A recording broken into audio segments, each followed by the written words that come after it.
Rachel Jones for Coal Capital Markets. The AUD-CAD can provide volatility for traders with a double dose of economic data from Australia and Canada. Australia will see its latest inflation report released ahead of the Asian session, and Wednesday brings the Bank of Canada interest rate meeting. The Canadian dollar has had the upper hand in recent weeks, with the AUD-CAD pairing seeing lows near 0.86. If the data supports the Aussie dollar, a move above 0.875 can spark a rebound. The first band of resistance levels for an AUD rally are 0.88 to 0.89.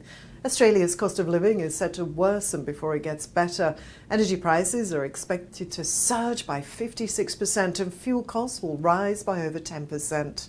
The highest level of inflation in 32 years means Australians will suffer with wages until at least 2024, according to the country's Treasurer, Jim Chalmers. He delivered the first budget and said that rising costs would erode pay increases for 2 more years. He says wages are growing faster now than before the election, but that welcome news is tempered by rising electricity prices and grocery bills eating into pay packets. When that inflation moderates, real wages are expected to start growing again in 2024, he said. The increasing inflation numbers could force the Reserve Bank of Australia to act harder on interest rate hikes, which would support the Aussie dollar against its Canadian counterpart. The Tuesday figure for Australian inflation is expected at 7.3% from 6.1%. The RBA once again lifted the interest rate by 25 basis points to 2.85%.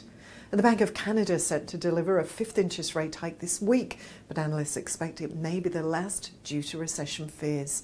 Markets are pricing a 75 basis point hike by the Bank of Canada on Wednesday, increasing its benchmark rate to 4%. The BOC Governor, Tiff McClem, said the bank will continue its tightening policy until it sees clear evidence inflation is returning to 2% target from around 7%. That's the latest from Coal Capital Markets.